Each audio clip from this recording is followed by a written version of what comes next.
you're still here. And you get another chance this day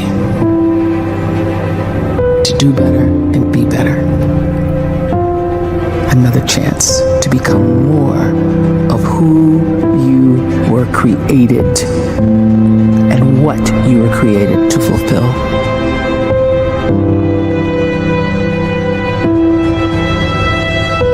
Everyone in the world is capable of living outside the role or beyond the roles that they place themselves in, no matter what it is.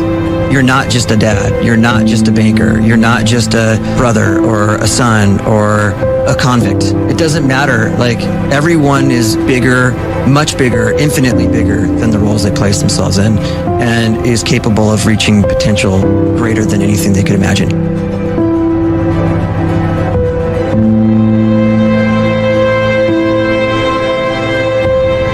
You can live the life you desire. It's right there in front of you. But in order to achieve it, you must first see it, then believe it, and then you must graciously ask and train your brain to help you execute your vision.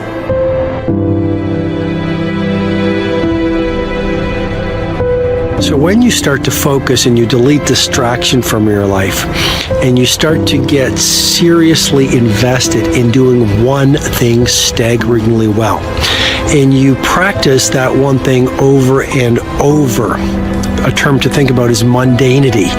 You do one simple, seemingly insignificant thing every day around your main skill, and it's very mundane, but small daily improvements over time lead to world-class results. Well, here's what happens in your brain. You start to isolate a single neurocircuit around that skill, and that starts to trigger a certain type of brain cell called an oligodendrocyte, which then releases myelin.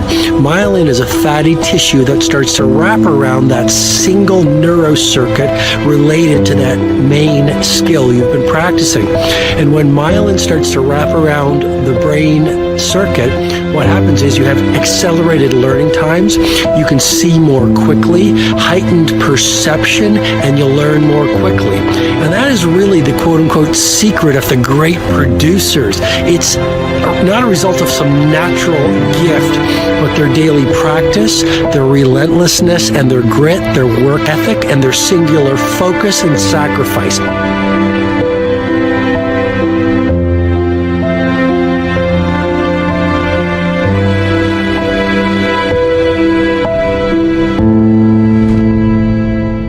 A great life is built not by revolution. A great life is built by evolution. Small and steady wins the race.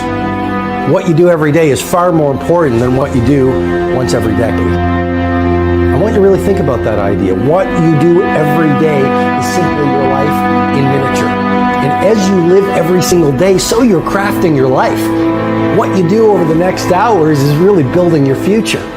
And if you can just get every single pocket of 24 hours right as best as we humanly can, the rest of our life is going to take care of itself. So small wins matter.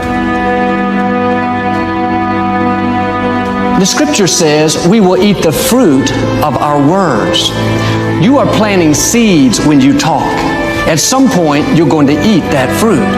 My challenge is make sure you're planting the right kind of seeds.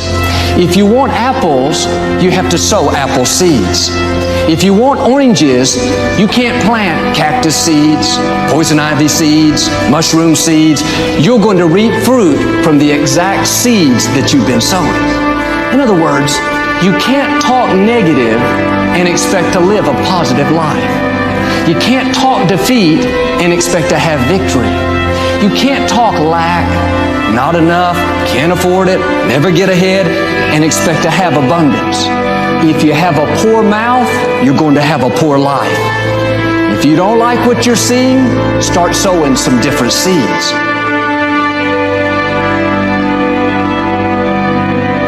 We may not realize it, but we're always feeding ourselves.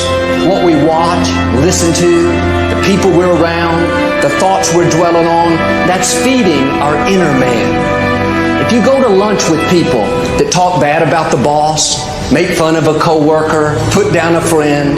They're feeding you gossip, feeding you jealousy, feeding you disrespect.